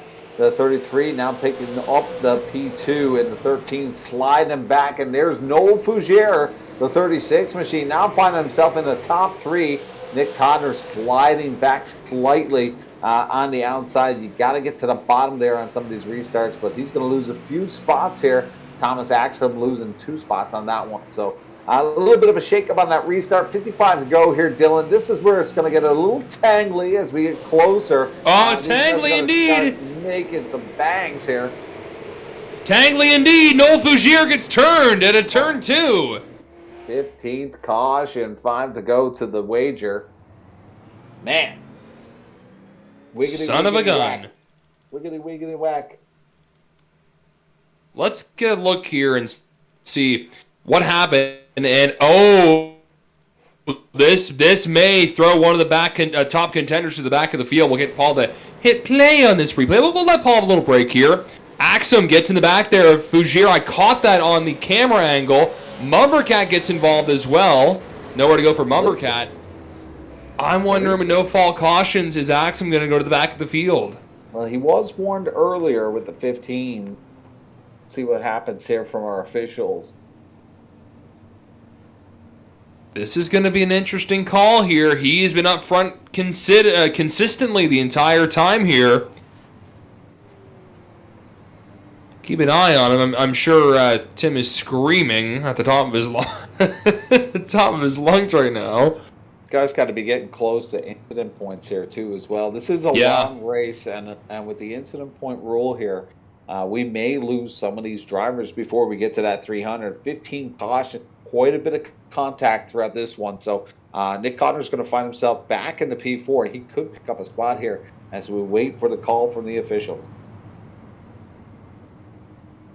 Hasn't dropped back yet, the 13. We're keeping an eye on the 13, folks, as that was the car involved there in that wreck.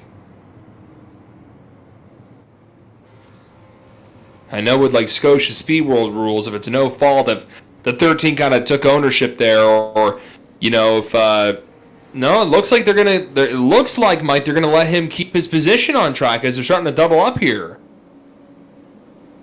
Tough call. 50 to go here, boys. This is going to be a shake-and-bake wild 50 as he gets set to go. 15 cautions. I don't think we're done with these cautions.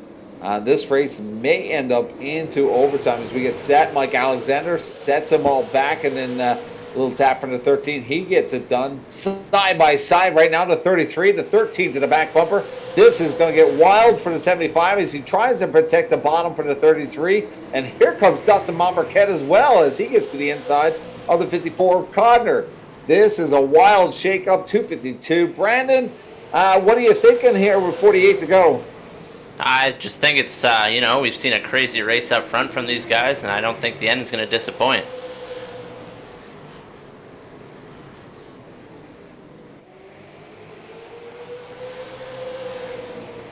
we take a peek at the top 375, still holding on. I don't know if we lost Dylan there for just a moment.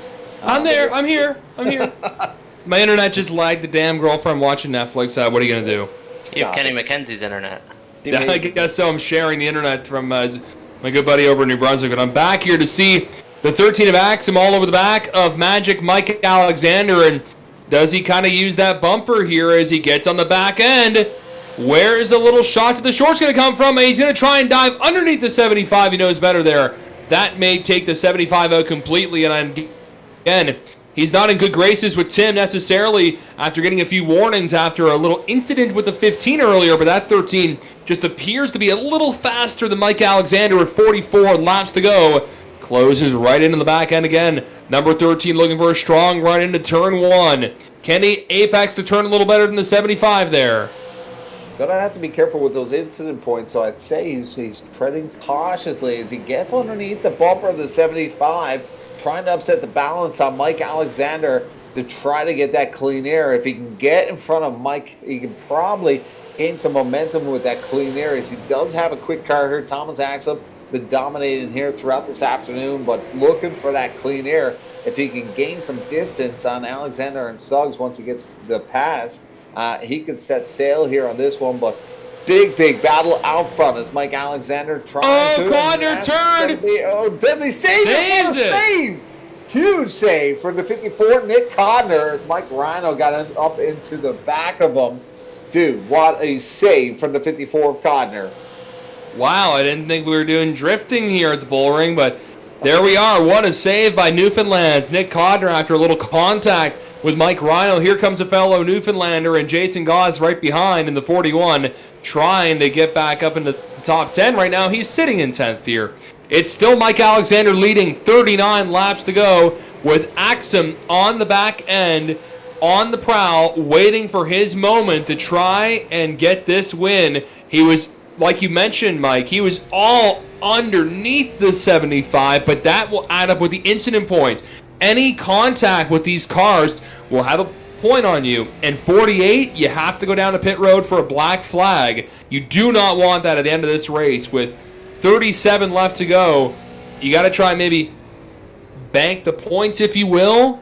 Not get too aggressive here with only 36 laps to go. But where do you make the move, and how long do you wait?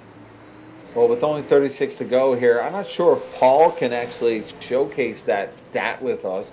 But those incident points, like you said, may play a major factor as we get to the final 35 here.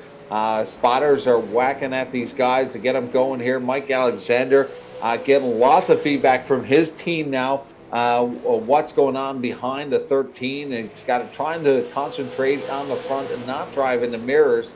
So Spotter's very busy right now with our top 3 as Suggs tries to turn up the wick here as we get close to the 30. The Rev Racing 75-13 is just wiping the text basically off the 75's back end. Just trying to wait and make their move. Coming up to 30 laps to go here at the bullring for the TCM 300 long distance race here at this wonderful short track in Las Vegas. Host the ARCA West Series and any other of the local racing series in the Nevada, Las Vegas area. Brett Suggs is in that catbird seat.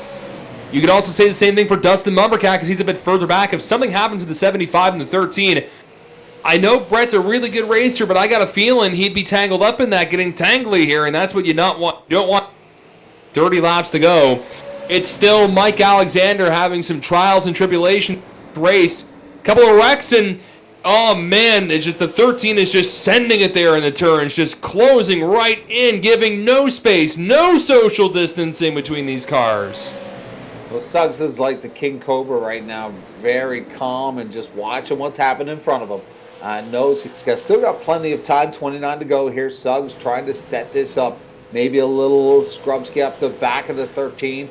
But I think he's interested more in what's going on in front of him with that battle with Mike Alexander, that he may end up with 2 cars tearing up their equipment here and having that opportunity to pick up some spots here once we get into the window of the final 5 laps. I know when I've raced on NASCAR heat, I know that's not the same thing, but if I'm racing online, two guys are in front of me battling hard, I'm going to let them battle for a little bit. See if they take each other out. I don't want to be right on them in case I get stuck and wreck into them. I want them to race themselves hard, so wears their stuff out and I can maybe get around them, or that they both make a mistake, I'm far enough back where I can get around safely and steal the win. 25 left to go in the TCM 300. Mike Alexander and Tommy Axum up in front, putting on a fantastic show here on a Friday night. Brett Suggs from North Carolina right in third, waiting for his opportunity. Gotta give it up to Dustin Monmarquette. The 15 spots since the beginning of this one has been involved with some incidents, has a torn up race car, has managed to find himself in the P4 position. He's within striking distance with 24 to go. He is maintaining speed here with our leaders, but kind of sitting back there and trying to analyze what's going on here. So it'll be interesting to see what the 16 has for us. He does have a fast car, but like I said, he does have a little bit of a torn up car. Some sheet metal repair had to have happened on pit road. Some scrub skis from earlier on, but there is the 72. They are in the second pack with Matthew Barkhouse and Rational Richard Drake. The 72 trying to hard charge now as he separates from that group and tries to set sail for the 16 of Dustin Monmarquette. Yeah, bless him, he's trying, but I don't know if he'll have enough time there to get up. Well, maybe with 21 to go, Mumbercat's got a little bit of distance, but Mumbercat is also trying to get back up to this battle in front with three cars close together, and Mumbercat, I think, may be in a safe area where if something happens with the top three, you may be able to take advantage. But then again, you've got Ryan Kuhn right hot on your heels trying to get this 300 and trying to get a pole challenge. And don't forget about Matthew Barkhouse, who was leading on the restart, fell back a little bit after getting shoved out. Still a lot of damage in that 15. 19 laps to go. Mike Alexander, 19 agonizing. 19 super long laps for the number 75 driver from the Harbor area. That is going to feel like an eternity for him. He's really good at iRacing, if not one of the best iRacers in this region, maybe even in the whole server. But you've got two other cats who are really good with this virtual simulator racing, who know what they're doing here. Axum I'm not too familiar with because this is the first time I'm ever seeing him here.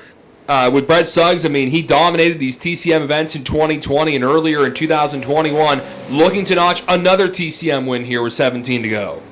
You know, Dylan, we talk about Axum maybe waiting to make his move, but there's a yellow. He's stuck on the outside, so, you know, coming down to the last few laps, everyone will be a little more aggressive. Axum might want to try to make that move sooner rather than later. Well, Brendan, if Larry Mack was a Newfoundlander, I got a funny feeling we'll be talking about caution coming up here shortly with just 15 to go here. We've had quite a few cautions here. I got a feeling someone's going to make a mistake of aggression here. Just a moment as we tick them off now. 14 to go. Mike Alexander holding off the two Americans here. What a great TCM night here. The TCM 300. Ryan Kuhn coming in with the big sponsorship and setting up these cars for us here tonight. What an awesome night to have you guys in the booth with myself. And it's going to be a pleasure to get down to the final 10 laps as we tick off another one here. 13 to go, boys.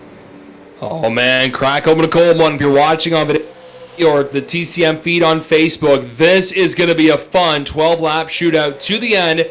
Will Brandon be right? Will we see another caution? That's going to set up the 13 on the outside, and that's where you don't want to be. And by the way, boys, they're coming up to slower cars here. That has not really been in play for these leaders as we're on a long stretch.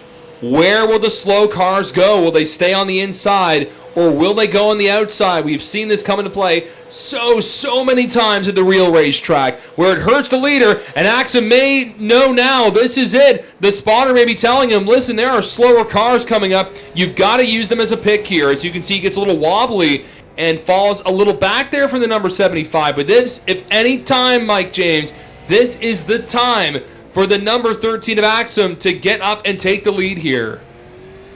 Now, Brandon, you can help me out here. I don't know if you're looking at the score sheet. Paul might be able to help me out here, but am I reading this correct with the score sheet that Mike Alexander has only been down pit road once here tonight? Yeah, that is accurate. He came down the lap 80 and 82 caution. one of the only cars to come down on that caution, and he's been out on track ever since. So those caution laps must be just what he needed to keep those tires cool. Well, we talked about Mike Alexander knowing how to stretch out fuel. Brandon, you talked about the fuel window here tonight. One stop here tonight. Does Mike Alexander, is he able to get these final last 6 laps? He's going to be cutting it close. I'm sure that the car is getting ready to sputter on him, but if he's still out there, he knows better than us, I guess. So it's going to be interesting to see if he can last.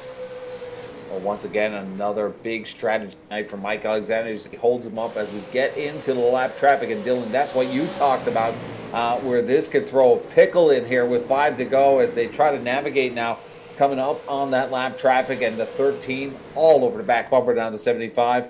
And obviously, tire wear on these guys. Mike Alexander only down pit road once here this afternoon, so not sure what the window is on the last pit stop. I believe, did Mike come down lap 221? No, farther than that. Oh, as he gets a little contact, and the 13 gets spun!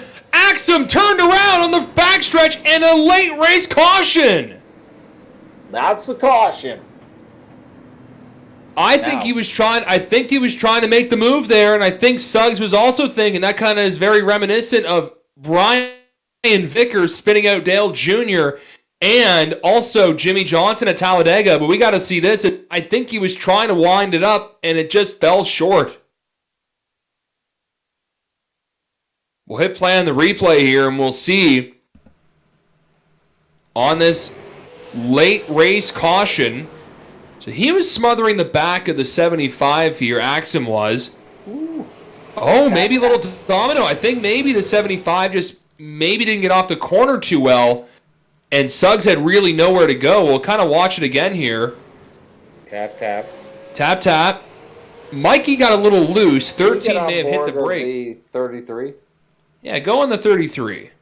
And we can actually, taking a look at this replay from a couple of different views here, we'll take a look little onboard from the 33. It looks like the second place driver got into the back of Alexander just a little bit, let off, and here you can see this is where nowhere to go for Suggs, gets into the back bumper and spins the 13 of Axum all the way around, and that's going to be tough. It's going to leave Suggs up in second, Axum towards the back of the pack, and we'll see what he can do with this green-white checkered attempt. Well, great run from the 13 machine. Had a dominant run here, but that's going to see what the call is here as we get set here. 16 cautions, so that means Larry Mack is a new fighter here. It's going to be a green, a white checker, Dylan. A little overtime here in Las Vegas. That's what I'm talking about. Yeah. Overtime in Vegas. Wouldn't be a short track without her. Overtime at the Playboy Club. Speaking of Playboys, here's our main Playboy, Tim Terry. I don't know about that. Just to let you guys know, and I told the same thing to the drivers in the race chat, we are leaving the lineup as is, as per that last caution. We're going to let them go. Green, white, checker. 10-4. The word there for the main man is we'll have a green, white checker finish off the TCM 300 on Vidane TV. If they've been stretching the fuel, it is stretched like a rubber band holding all the papers together. There's not much elasticity left there in there. But we'll see. Green, white, checker time here at the Bull Ring to wrap up the TCM 300. Does Mike Alexander have enough to hold off Brett Suggs and Ryan Kuhn, who's up to third? Green is back in the air, and the bottom lane is where you want to be. 2-lap shootout for the big winner here. For the TCM 300, Alexander and Suggs side by side. Suggs, is he going to try and make the outside work? He wasn't able to there. One more to go here in the TCM 300. Can Magic Mike Alexander cast his spell and get a big win? But here comes Brett Suggs, winding it up here to go into turn 3. It's a little deep. Gives a little shot to the 75. Gets under him to the wire. The winner of the 300, it's Alexander. Wow. What a finish here as Mike Alexander dominated that one, trying to hold off the hard-charging Brett Suggs, man. Dylan, catch your breath, man. He did it on one pit stop here tonight. You got to give it up to Magic Mike here too. He does it all the time. I don't know how he does it, but he did it. Someone actually knows some math and actually timed this one out pretty good. Brandon, what are you thinking on that finish? Those final 2 laps in overtime here at the Bull Ring. And we've lost Brandon. Brandon's at the bar. But there he is, Mike Alexander burning it down. Cole Harbour, Nova Scotia, winner of the 2nd annual TCM 300 here. And a big shout out to RKM Setup Shop for doing the setup here tonight. And if you're out there and you're into iRacing, check them out, rkmsetupshop.com. Ryan Kuhn, talked to him on Monday night. What a great guy, man, and can actually really give you a lot of help if you want to reach out to them on Facebook or on their website. But we're going to have some race winners as we get Tim Terry in here. Tim, overtime, baby. What do you think of that finish? Yeah, I thought the finish was quite calm compared to what it could have been. Good to see Mike Alexander get the win. Him, Brett Suggs, Thomas Axum had that little heartbreak at the end. He had a fast race car. We're going to talk to the top 3 here in a bit, but yeah, I thought the 300 went well. I don't think there's any grievances, at least at this point, so I might sit back and crack a cold one. There you go. Are you drinking Blue Star? No, I am not. I think we got Brett Suggs here. We'll bring him in. All right. Dylan, you there with Brett? Yeah, we'll chat with Brett Suggs. Brett, 2nd place finish here. Do you got a copy, my friend? Yeah, I got you loud and clear, Dylan. Well, late race caution, 13 spins out there to bring out the green-white checkered, and by the end, I thought you had maybe the last gas at a turn 3 and 4. Runner-up here in the 300. How was the race for you this evening? Well, it started off pretty eventful. I took that back row challenge, and I was just trying to, buy my time up through the field and pick them off one by one, and then they were stacking up on the front stretch, and we got hooked into the inside wall. So I thought that was going to be worse than it ended up being, but luckily not too bad of damage, and tire deal and pit stops just kind of worked out, and luckily we were able to, put a charge there at the end of it. What was your take there at the end when the 13 got maybe a little under the 75 and it was just kind of domino racing there? What was your perspective with your VR headset and everything? Yeah, I was kind of sitting in the catbird seat. I was trying to not make a move because I knew if Axum got into the 75, then it would probably result in me taking over the lead. So I was, just sitting there and seeing what would happen. And then when Axum, I think, got into Mike coming off 2, they were so slow, so much slower coming off the corner than the run I already had. And I tried checking up, but it just wasn't enough because Axum was already pretty far checking up to stay off Mike. So got into the back of him there, which I hate. I mean, I'm not trying to spin anybody by any means, but just product of the situation right there with him getting checked up. And luckily we didn't get a penalty for that because I didn't really think we were going to, since there was a checkup in front of me. But it just worked out that we were able to hang on to 2nd and go on for a good restart, an eventful restart there to close it out. Yeah, and I'd say that too. It looked like a racing deal there, Brett. And, that last restart, you were able to get on the inside of Mike towards the end. Did you think you had enough to steal it at the very last second at the front stretch? I was really hoping so. I wasn't going to, full send him by any means, but I was going to give him a little bit of a tap. I know these cars are super sensitive to taps, so you just got to hit it just right to get him barely up the track without spinning him. And I gave him a little bit of a nudge, and he was also super tight on his 2-tire deal, which I was surprised worked out that whole run. I thought he would have, been wicked tight right from the restart, but he did a good job hanging on to it, and we almost had him at the line, man. That was exciting. I bet it looked good on the broadcast because we were door to door coming to the checkered. Yeah, it was really good. It was a fun race to call, and 2nd place finish for the first big TCM event of the fall-winter season for 21-22. What are your plans with iRacing? And I know North Carolina doesn't get much snow compared to here in the Maritimes. Still real racing, or is that done for 2021? Yeah, real season is closed out for the year. I might try to make the Snowball Derby or Thanksgiving Classic. We'll see. There's a couple big races that I might be working later on in this year. But as for my racing, we're done for the season. We're probably going to start it back up around March, April time with the Southeast Super Truck Series. And with iRacing, you got a whole crew that helps you out. Who do you want to thank tonight for the second place finish? Yeah, I want to thank Pro Matchbox, Lee Norton, first and foremost. He hooked me up with a pretty funny paint scheme for tonight, so that was kind of a joke. But shout out to Lee for doing that up, and he was on the box making some calls for me there during the race. So also everybody at Team 33 following along on twitch.tv/BrettSuggs33.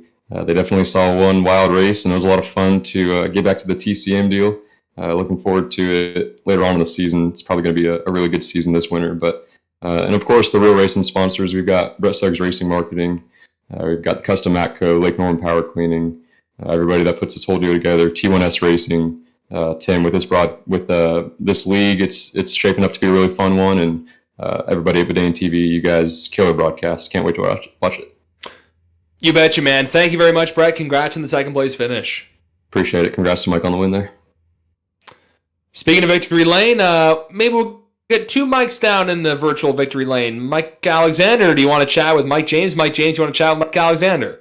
100%, 75. Mike Alexander, dude, you got it done here tonight with lots of pressure on the back bumper. Take us through your strategy coming in here. This is a wild one. One pit stop, bud. I'm super impressed. Take us through your strategy coming in. Yeah, well, I knew at the end. I actually made two stops. I made an early stop to get my fuel all topped up, and then I didn't have to worry about that. And then I planned on coming down late to take the two tires and try to get the track position because I knew the two was pretty close to the four, so I knew if I could get out front, I felt like I could be okay up there. So that was my plan all along, and it just ended up working out. Take 300 laps here tonight. You weren't out front the whole time. You had a bit of a job here tonight to get up through the field. Once you got up there, a lot of pressure from the back of you. Some contact there, but take us through that last 30 laps. That was a wild ride. No, yeah, I was mirror driving pretty bad there, and I knew when Thomas raced me earlier in the race, the way he raced me, I fully expected to get moved. But I mean, props to him, because I was slowing him up quite a bit, and he didn't move me. I don't know if I could have said that later on, but he didn't do that. So props to him on that, and props to Brett for not just turning me at the end. Me and him have had a lot of issues, and maybe it's just water under the bridge now. Go, man.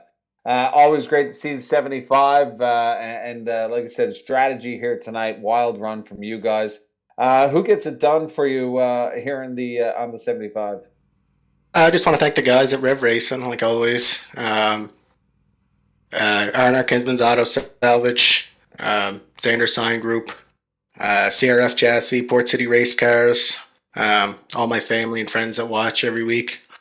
I think that's it.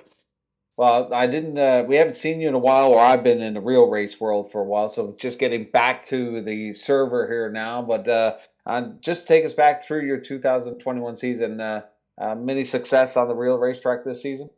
I actually didn't make it out to the track this year, just with everything going on. I didn't end up going.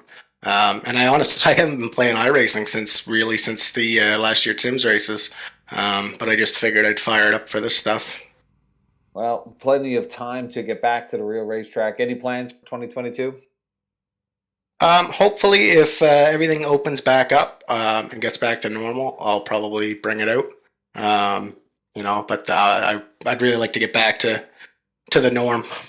Yeah, 100%. So we all, and I'd love to see the 75 out on the real racetrack. So congratulations from all of us, man. We're looking forward to seeing what you have for us in this 2021-2022 iRacing season that's coming up. And look forward to seeing you check a flag again. Thanks, Mike. And thanks to all you guys, too, and Tim for putting us on. I think I forgot that. I really appreciate it, man. We all have fun, especially on a Friday night, drinking some wobbly pops and watching our good friends throw down here tonight at the Bull Ring. So once again, congratulations from all of us, Mike. Thanks, Mike. All right. That is Mike Alexander, your official race winner, 75, man, getting it done. So, Paul, you were fired for telling me that it was one stop. But he had a short one there in the early part. You're going to make him cry. I know. Don't throw me on the bus. But Dylan, I believe you have our third place winner, who's also the sponsor here tonight. I got to speak to him on Monday, so have a quick chat with our podium finisher, Ryan Kuhn, in the 72. Will do, Ryan Kuhn. Dylan here. Do you got a copy, my friend? Yes, sir. Well, man, I just want to thank you for sponsoring tonight's race as well, and kind of a little up and down further in the race, but by the end, you were in it to win it, sitting in 4th to 13. Your teammate gets tangled up, and they're thrown back a little bit, Thomas Axum. By the end, you were in the old catbird seat in 3rd, finishing 3rd tonight. How was the race for you, this 300? It was wacky. Early on, I got caught up in a bunch of early incidents and got some damage early, kind of set me back a little bit, and really screwed up on the final stop. I think we could have won the race if the dumb driver didn't speed on pit road. But it happens every once in a while, and I'm happy to get back up to 3rd.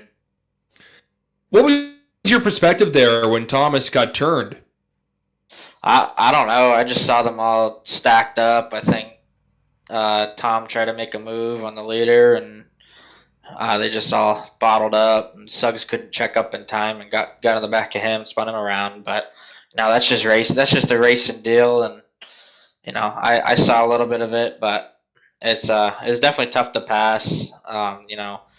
Just the way this iRacing car is designed, it's so hard to pass. But you basically got to try to boot people in the center to get by, which I wish iRacing would fix, but who knows? I hope they could fix it for next season or the couple more seasons down the road, because the Super is just not it. You did the pole challenge as well. How did you find that, Ryan? Honestly, kind of regretted it a little bit.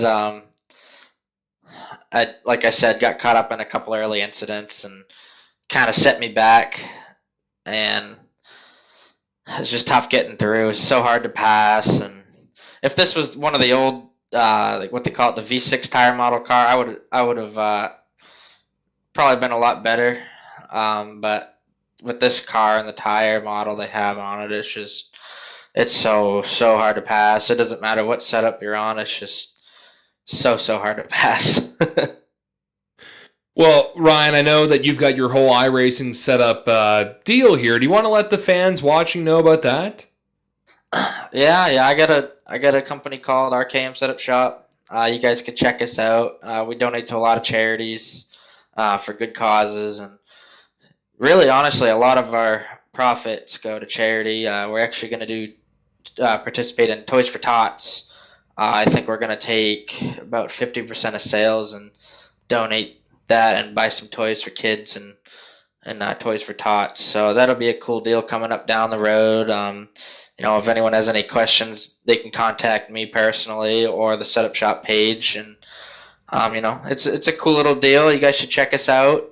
Got a couple guys helping us for next season, Tanner Tomasi, and we got another announcement next week. I can't say yet, but it's going to be a good one for next season.